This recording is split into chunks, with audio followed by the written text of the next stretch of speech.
everyone. Welcome to the Mompreneur Summit. This is your host, Jill Christensen, and today we have with us Jessica Patterson. And Jessica is a franchise owner and the founder of the coaching and training company, the Solopreneur. It's a mouthful. It is a mouthful. Yep. So Jessica is a savvy working mom who has mastered the fine art of running home-based businesses over the past 15 years since the birth of her son.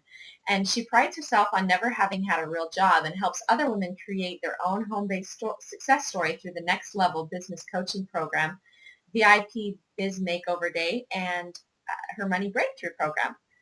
Specifically, her mission is saving women from the solopreneur trap, and she is also certified in Money Breakthrough method as a money breakthrough method coach.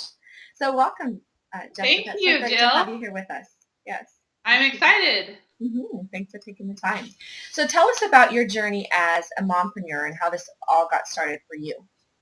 Okay. Well, I hope my story will be relatable and inspire somebody else. So I actually had my son when I was 18. And I'm almost 34 now. So it sounds like, 15 years of working at home. It sounds like a long time. I'm relatively young, but I'm actually 6 months pregnant with a little girl. So now I'm married now and expanding my family. But, back when I got started, I was just graduated high school, had a baby while I was in college. And, I remember my mom came to me and she said, "What are you going to do? You're going to have to put your child in daycare." And I have a lot of friends who are professionals and they have their kids in daycare. So I'm not saying anything about that. But it was interesting because when my mom said that to me, I was like, oh no, you've got this brand new baby and you don't want to be away from them. And so it kind of scared me, this idea of because my parents, are still pretty young. They both are still working. And so at that time, 15 years ago, they were like in their careers and, working. And my siblings are a lot younger than me. So they were very busy with their own family and with their, the younger kids. And so I didn't know what would I do with my son? I want to raise him. And I was pretty much doing it on my own, aside from my family helping me. And so my mom told me about this training program she heard of. It's medical transcription. So some people have heard of it. It's typing medical reports. You might love it. I hated it, thought it was boring, but I did it so I could work at home. So that was my first job. And it was my first taste of kind of working for myself because I was an independent contractor and I got to make my own hours. So I did that working at home for 6 years. And it was, for me, I didn't get to talk to anyone. You put the headphones on and you type. And so it really wasn't my passion, but it did allow me to work at home. And I kind of got that bug for working at home and being a mompreneur. So that was the first thing I did. And then when I was about 25, I had already bought a home with my job, with my career. And so at 25, I decided I don't want to do this anymore. And I can't really put my life on pause and go to college or finish college and spend all that money to finish college, which great if you've done that. I have so much respect. But for me, I was like, I just need to get into something I really love. And I've always been kind of entrepreneurial. So I sold my house and I bought a franchise. And that was kind of a big deal, but I researched for a year and a half, tried to find the right business, and I bought a tutoring franchise. So did that. I've actually owned the franchise for 8 years now.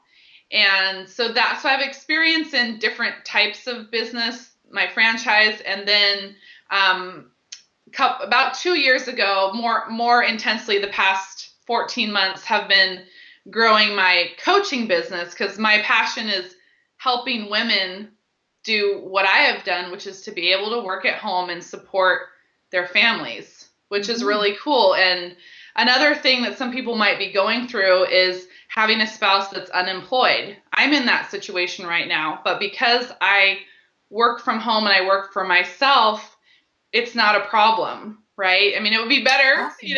if we didn't have that situation, Hmm. but this working from home and working for myself has given me so much. Being with my son.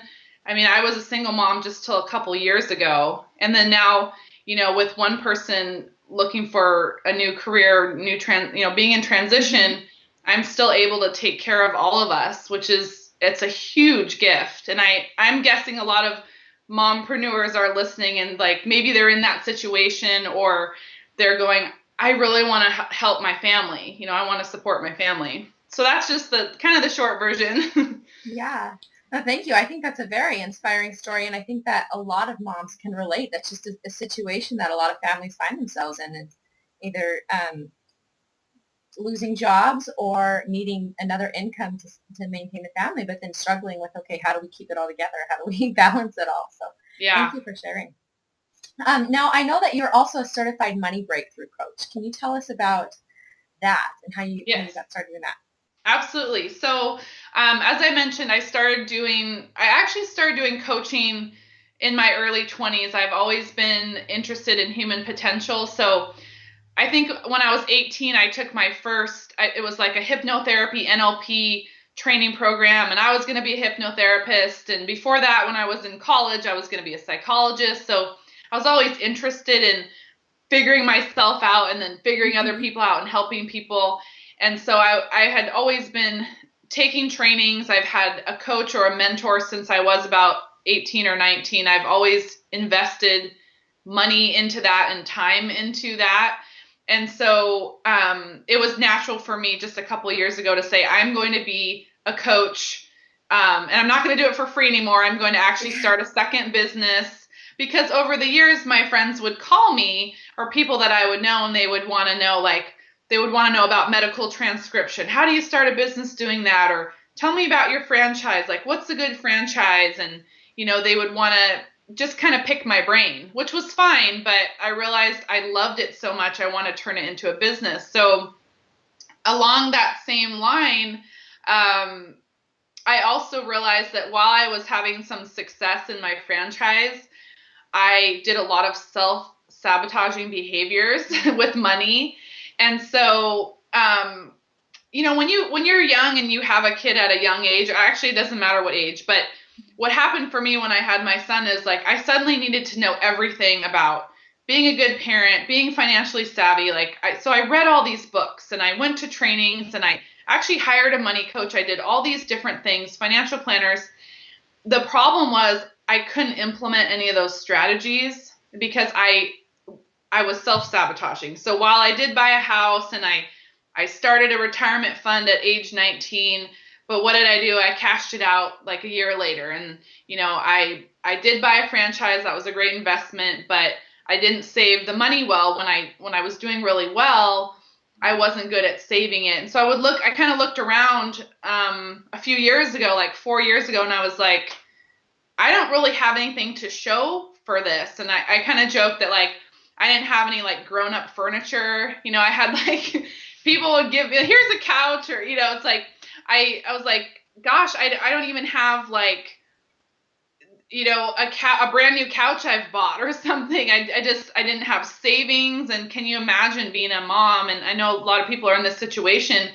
I had zero savings. I was making pretty good money, but zero savings. And so I took a class called the Money Breakthrough Program, and it totally changed my life. I mean, it just changed my relationship with money. What was different, it was about the emotional side of money. So it was Mm-hmm. different than all the other courses I did. And I mean, you can see financial planners till you're blue in the face, but if you can't go home and manage your day-to-day behaviors and decisions and how you feel about money and how you interrelate with it, you're probably not going to start saving and doing all the things that we know we're supposed to do. Exactly. So through the course of that, I decided this is the best thing ever. I need to get certified. And I knew my clients really needed it because they were going through some of the same things that I was. And so that's kind of the story on that is I'm really passionate about that. Oh, I have to mention both Yeah. my parents are CPAs. Oh. So I had a lot of guilt about why I wasn't better at managing money, or it's like, where's all this money I made? You look at Mm-hmm. And I was owing all these taxes, and I just was getting myself into these kind of backward situations. And so being raised by two CPAs who are really frugal and really good with their money, Yeah. I felt so bad about myself. And so I was finally able to work through that. And now I have more savings than I ever had. And I totally attribute it to the work I did in that program. I mean, I had gotten to the point where I was like, I'm bad with money. It's never going to change. I think sometimes we have problems where we're like, I'm just like that. This is how I am. I can never change it. And it was sad because I had kind of just felt like, yeah, I'm just never going to fix this problem. And so when I was able to break through that, I knew I had to teach it to other people because it's such amazing information. Yeah, no kidding. I think that's amazing that you did that, and that you come through that yourself makes you even a better example to those that you're teaching. You understand, you can relate to what they're going through. Yeah. I mean, I've heard there's nothing you could tell me about, what you've done with money that I would be like, oh, I can't believe you did that. Yeah, like, it wouldn't shock you. I've had the debt, I've had the credit cards, I've never filed bankruptcy, thank you God, but I mean, short from that, I have made most money mistakes that people go through. So yeah, right. And we all do it. We have good intentions when we're doing it. It's just, we have to get out of our own head, right? Absolutely. Okay. All right. So you teach about the 5 solopreneur traps. Can you tell us about those traps and what some of those might be? Absolutely. So I thought I would share, because the 5 traps, you can actually download it on my website, and I can talk about that later. But I thought, just for time's sake, I could at least talk about a couple of them. Yeah. So, and I picked 2 that really relate to your relationship with money, just so I could kind of tie it all in. And honestly, I think in business, your relationship with money, if you don't have a good relationship with money, it's going to affect your entire business no matter what you do. So the first trap is undervaluing yourself. And this one has to do with undercharging, discounting your services. Everyone has probably done that before or done something for free. When I started my first business, it was a tutoring franchise. I think I mentioned that. So clients would call me and they would want to hire a private tutor. And what I was doing was I had set my rates. They were kind of low to begin with, and compared to some of the other companies. And so people would call me and I would answer the phone and they would ask the rates, and I would, tell them how much it was per hour. And I would hear something in their voice, like something in their tone of voice, and I would make up that they couldn't afford it. I mean, it was before they even said that it was too much or whatever. I would just make up that something in their voice, or even the fact that they were asking about the price, it would sort of make me uneasy. And so I found myself giving our registration we had a registration fee, and I would give it away for free. I would be like, before they would say anything, I'd be like, oh, and I'll take the registration fee off for you. Or I would like lower the rate. And so basically my money mindset was running my business instead of me. Fortunately, I did have a coach at that time, and I was able to kind of walk through that with her and come to, a big aha about why I was doing that and kind of what was going on for me. And part of what it was about is that at that time, I couldn't afford my own service. I couldn't afford a private tutor for my son, but I was selling this service, which I totally believed in, great service. But because I couldn't afford it, and I actually thought it was expensive to me, I was projecting that onto all my clients. So I'm pretty sure that people listening can relate to that, is kind of making assumptions. And what I've learned is, and so this will be a good tip, is you can never assume that someone can't afford something or doesn't have the money. I mean, that's like the worst thing that you can do, because it'll be the person that pulls up in the beater truck, and like they're a millionaire, and so sometimes we don't offer our top level service. If you have different levels of what you can offer, different products, we'll offer them, we'll never mention that higher price thing that we do or that we offer, because we're afraid that, oh, they can't afford it. And so to me, that was the biggest lesson, is not to make assumptions, and also just to check your own story that you're telling yourself. Because I remember the words were coming out of my mouth and I was like, want to pull them back in. Yeah. Like, no, don't give the registration fee away for free again. Like, come back. Like, why did I say that? And I would get off these calls feeling like I had devalued myself and like, oh, excuse me, like, oh gosh, now I just gave away part of the service for free. And when you do that, you can get to a point where you're like breaking even, or you're just not making money because you're doing that.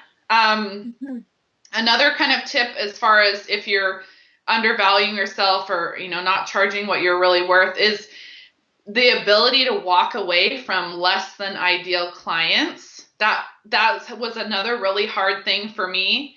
And I've had to learn it all over again in the coaching business, which is kind of funny because sometimes you think that you've mastered that lesson, but it can sometimes come up in different ways. You start a different business and it kind of crops up again and you're like, okay, here is that situation again.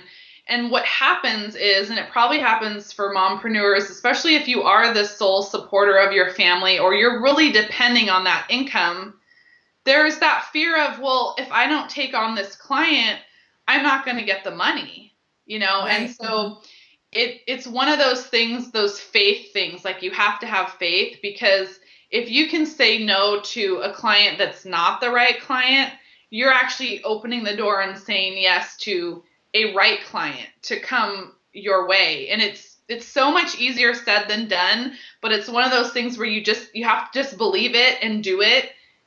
Keep thinking positive. I mean, you can't just sit at home and never do it. I mean, you have to be growing your business. It is a law of attraction kind of like thinking, but if you pair it with action, it will work for you. And, you would rather have one client who's happy and willing to pay you and totally easy and great to work with than 5 clients that you can't get payment from. They're driving you crazy. I mean, you don't want to build your business with those kind of clients anyway. You'll really regret it and be miserable. Yeah.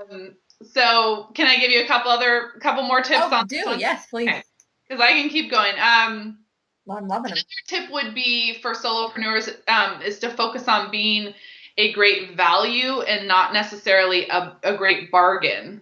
And so that goes again with sometimes trying to discount your prices and just trying to get a next client. And when you do that, you're living client to client.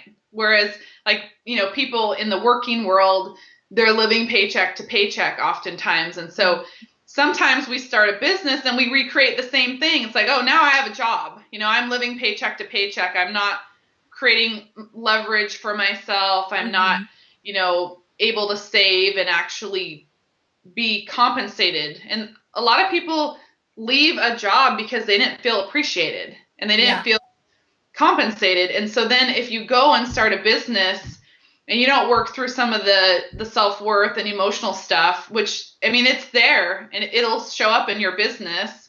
Now you're doing the same thing client to client. So if you can focus on being a great value and not just a great bargain, you're going to attract those really good clients that are like the perfect clients for you.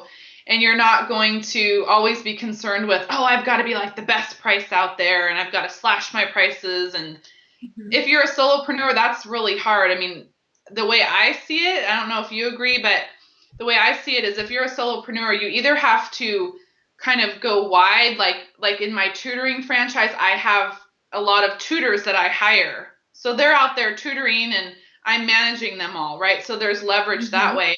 But in my coaching business, I can't coach 50 people one-on-one. That's just too many. So you have to kind of go up where you're more specialized. So that's how those are the two kind of avenues I see for solopreneurs.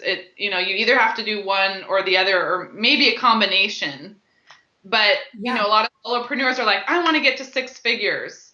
Well, how do you do that? You can't think that you yourself are going to service 100 people or something. It just depends what your business is. Yeah. Another thing that sometimes solopreneurs fall into is not valuing their time, right? And it's really hard if you have kids because you know how valuable and limited your time is. But when you're trying to build a business, sometimes you give away too much of your time. And you can be like online, and you can be networking, going to networking events, you can be talking to clients, and there's a lot of times when you're not getting paid, but you're very active and busy. So there's a difference between being busy and having activity going on versus actually getting results. And so that would be another thing to think about, is doing things that are really going to get you the results, and analyzing, okay, I just went to that networking event. Maybe you had to get a babysitter or whatever it was. What result did you get out of that? Are you just, because you can spin your wheels. I know my son he started kindergarten. So during the day, I was like at every chamber event and networking event, and I was at all these events, and it was a good thing for the first year of my first business. But after a while, I started realizing that, it was a lot of activity without the results weren't matching that level of activity, so it's figuring what really is going to work for you. And along with not valuing your time is sometimes as women, we're used to giving, right? We're always like, you're doing the laundry and you're doing the dishes and you're cooking and you're taking care of your husband and taking care of your kids and you're doing all these things. And at the end of the day, there's not much left for you. And sometimes there's not that much left for your business. And so because we're so good at giving, we give away the whole kitchen sink. Like, you meet with a client, and maybe it's a prospective client. I mean, how many times have you had a conversation and it didn't lead to a sale? And you're kind of like, wow, I just gave this person all this information. I totally helped them. And I gave them everything they needed. And sometimes that's the exact opposite. I mean, that's the wrong thing to do, because if you give them everything, they're not going to hire you, or they're not going to, I mean, it depends if you're a product-based or service-based business, but sometimes we give too much and we just make ourselves too available to people, and then they take advantage, right? And then they just want free advice, free information. They don't actually want to buy your product. We're just taking your time. Maybe they wanted to sell you their product or something. So it's putting a dollar amount on your time and figuring out for yourself, how much is my time really worth? If you value your time at $60 an hour or $100 an hour. So perfect. I love those tips. I think they're great, and so important to be aware of as an entrepreneur, for sure. So you speak about women and money a lot as well. Would you like to go into that and talk about some of the obstacles that you see solopreneurs facing as women? Absolutely. Okay, so the biggest obstacle I see is women. What they share with me is that they are struggling to increase their income. So I thought I would talk about this concept of a money set point. And in the coaching world, you'll hear income glass ceiling, and it's kind of this like buzz phrase right now. And when I first heard about this money set point idea, I wasn't really sure if it were true. And so I was, as I was learning about it, I kind of was reflecting back on some of my experiences, and I realized, oh my gosh, this thing is real. So let's explain what the money set point is. And this will be something that all women can relate to. So we have a natural weight set point, but our how much we weigh, and we kind of stay within that range. And so maybe like over Christmas or Thanksgiving or whatever holiday you celebrate, you eat too much pie and, you gain some weight. But then after a couple months or whatnot, you get back into your old routines and, you go back down to your natural set point. Or maybe you get the flu and you lose 5 pounds. And you're like, cool, free weight loss. I lost weight. But then you go back up. So that's the same thing with money. There's this point at which we're kind of comfortable. And if you look back over your life, you can see that you've stayed within a range. And I know, some women are thinking, well, I used to work in corporate and I made six figures and now I'm at home building this business and I'm not there yet. So I get it. There's some ups and downs, and we've all had that. But generally there's this range that we stay in.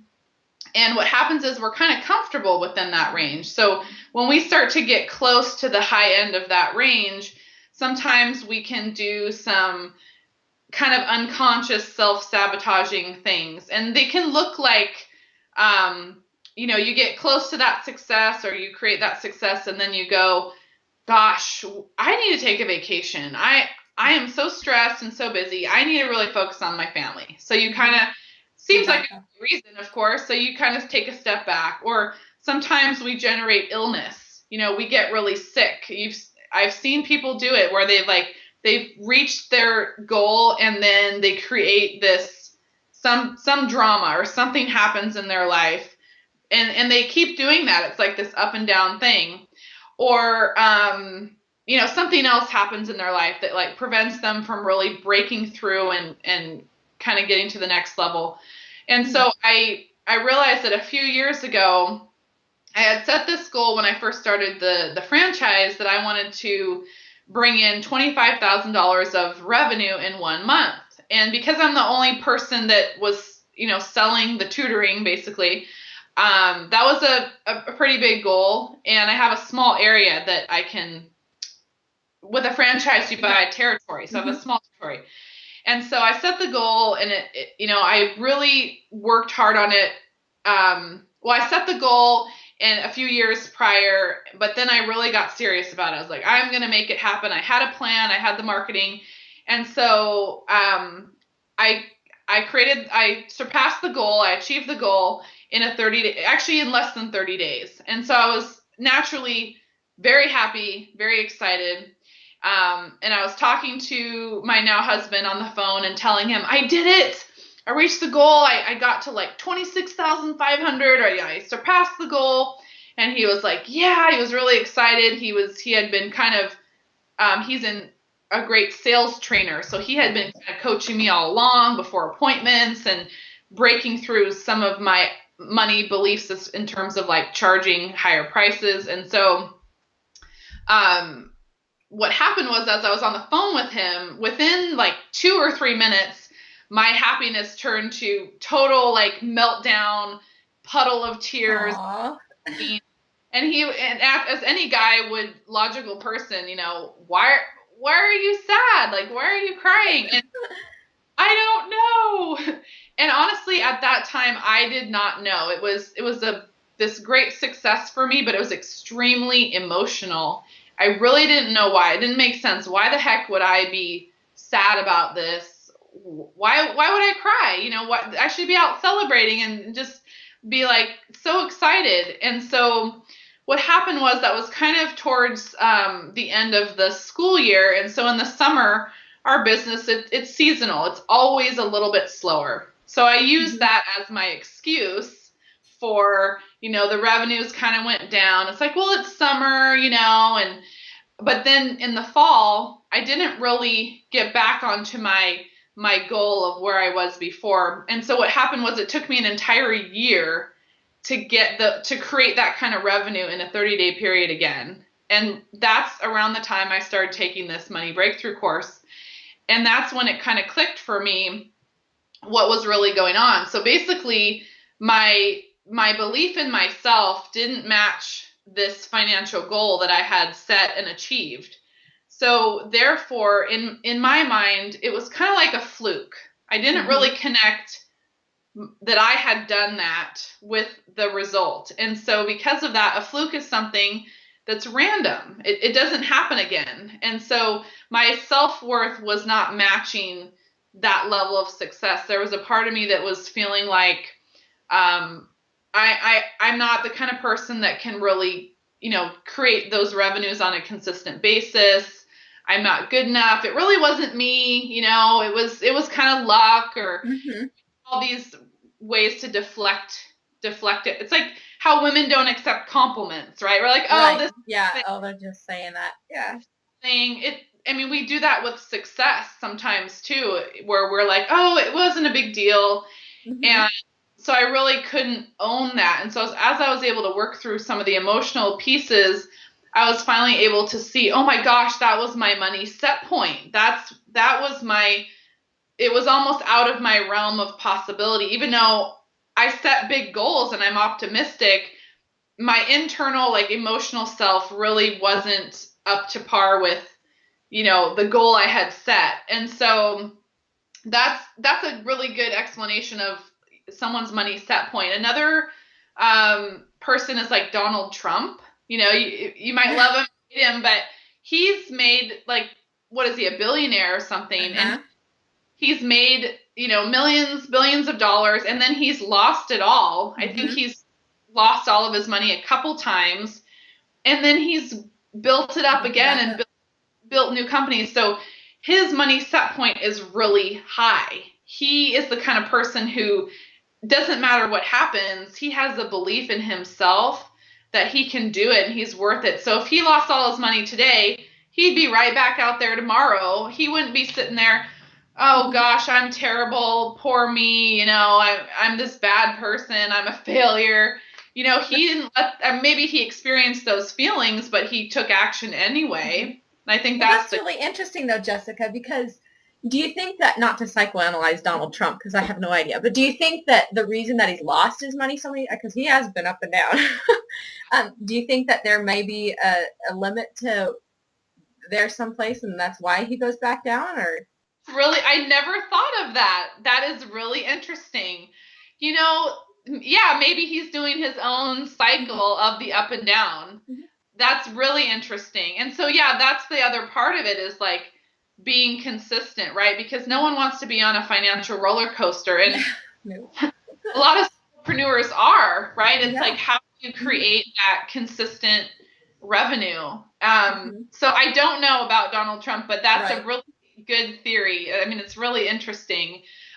Regardless of if that part is true, he does have a high set point, at least, and that's the thing. Like what I've found is, and what I teach is you constantly break through it with any plateau. You're always increasing your set point. So once you get to, you break through, now you set a new one. So, and that's very scary for a lot of people, because whenever I do like live presentations, I'll say, with the show of hands, how many of you believe you have to work harder to make more money? And everyone always raises their hand. And I always speak to groups of women.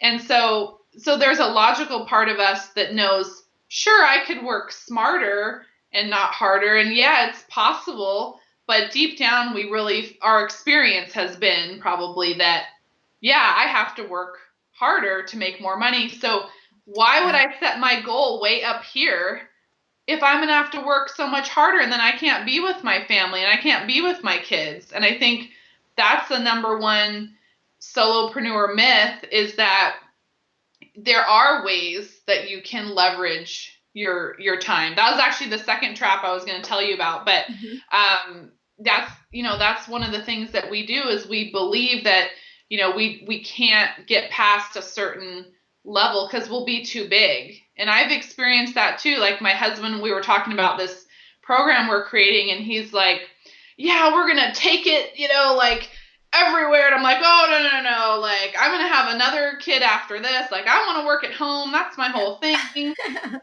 And he was like, why wouldn't you think that big? And I was like, oh, I don't know. It's like what level you're at, there's another level that you haven't maybe thought of yet. And so that would be another tip, is to like, don't limit yourself. You don't have to do those things. You can decide on your own what kind of lifestyle you want. But when we start kind of putting on a cap and say, oh no, I couldn't do that, or, I couldn't do this. I mean, there may be some amazing things that come out of that change your life completely. And if we just cut it off and say, oh no, I can't do that, I can't travel, I can't be away from my kids, I can't do this, I can't do that, you're really limiting what's possible, especially if you have this message you want to get out to the world, or you are really passionate about what you do, but then you're limiting what you're willing to do to kind of make an impact. Wow. Yeah, I think you're totally right there. That's something that everybody should be aware of and willing to address in order to break through that level. Cool. Absolutely. All right. So I know that we're getting close to our time here, Jessica. So can you give us what else would you like to share with our audience? Some word of wisdom or a jewel that you can share with us? Okay. I think there's just two things that have been really good advice for me. The first is to think big from the start. And that goes back to what I was just saying about not limiting what's possible for yourself. It doesn't mean you have to do all these harebrained ideas, but at least allow yourself the possibility of imagining and prepare to get noticed. Like, be ready, have a nice business card, don't spend crazy money on a website, but have a nice website that's at least it's clean. It tells what you do. Get yourself prepared, because you will be asked to come to an event, or you will be asked to speak, or opportunities will come up, but sometimes we're not ready. And so we're kind of like hiding, and we're like, oh no, I couldn't do that. And so really thinking big from the beginning. And I struggled with that too, because like I'll set my goal like right here, and it's like, oh, well, someone will come along like a coach, or my husband will say, well, what about this? And I'm like, whoa, I don't know about that. That's like, and that's where your fears come up. So you need someone in your life like that, whether it's your accountability partner, or a friend that's also a mompreneur, someone that will challenge you, a coach that's going to push you to think bigger than you would on your own. Or even a community of moms. A community of moms. Yeah. That's brilliant. So people that are going to actually encourage you to think bigger, or spending time with people that are doing kind of bigger things than you are, because that automatically expands your mind to more possibilities that you might not have considered for yourself out of fear. And it's opening up a whole pathway that you might not have considered. I would say the second thing is accountability. So if you don't have a plan and an action plan and a way to hold yourself accountable, it's going to be very hard to reach your goals. And I'm lucky in some ways, I guess, because I'm not a math whiz, but I like to look at like the big picture of the numbers. And so I'm the kind of person that I will look at my sales revenue every month for both companies. I will look at it every week. I actually track income every day. So I'm very oriented around the results and the numbers. And I find that a lot of it's easy to be a mom business owner. You have a lot going on. It's easy to not focus, like not put your business hat on sometimes. And I see that a lot, where you're not wearing your business hat. You're just doing your business, doing your product, doing your service, taking care of your family, and you're kind of going at it haphazardly. And so and I'm not saying you, but everyone listening, I mean, people that if someone's listening can kind of like recognize or resonate with that, then my advice to them would be, you need to know your numbers. If you're not looking at them every day, then at least every month. I mean, I can't tell you how many times I talk to people who it's like, well, what were your revenues last month? I don't know. I mean, how can you get to where you want to go if you're not sure where you're at right now? And you don't set, I think people are afraid to set that income goal, because it's like they don't want to be all about the money, and they don't want to be like, oh, I'm greedy or only care about money. No, it's, you care about making a difference, not only in your life, but whatever product or service you offer, you're making a difference for people. I know that moms don't get into business necessarily just to make money. A lot of moms get into business because they're passionate about something and they want to support their family. I mean, I find that that's kind of the profile of a mompreneur, is that they have a passion, they have something they want to put out there. They have a message that they want to share. Absolutely. And they want to be a good influence on their kids. They want to show, this is my business and I do it because I believe in it and I'm passionate about it. So I would say, yeah, that accountability. If you don't have a friend or a partner, get a coach or be a part of a community where people are going to cheer you on and lift you up and say, hey, did you send that email? Did you make that call? Did you do that thing you said you were going to do? That's really important. Yeah, I think you're right. Awesome. Well, so thank you so much. I think that's great advice. I know you have a free gift for our audience. Do you want to tell them about what that is and where they can go get it? Absolutely. So my website, it's the soulfulsolopreneur.com. My new last name is Riverson, so not much different than Patterson, but if you go to jessicariverson.com, it's a lot easier to spell if you don't know how to spell solopreneur. I even am, like that EU ending. Oh. So if you want to go to jessicariverson.com, it'll take you to the same website. It's just an easier way to get there. I have a 6-figure success kit, and I think the best thing about that is the 5 solopreneur traps that damage your soul, hurt your business's bottom line, and how to avoid making those mistakes. So I touched on one of them and part of the second one, but if you want all 5, you can read it, you can listen to the audio. There's also a money mindset manifesto, so you can print it out and post it on your wall. And it'll give you those positive statements about money, because typically we have kind of a negative talk in our minds about money.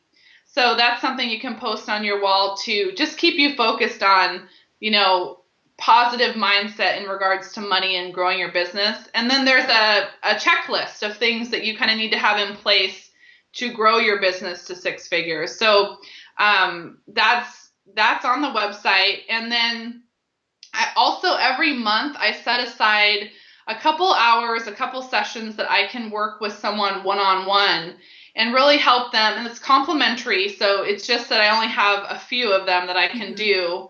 But I love doing that for someone who's serious, who resonates with what I shared, and they're really serious about getting this money stuff kind of in the rear view mirror, and they want to put behind them and actually break through.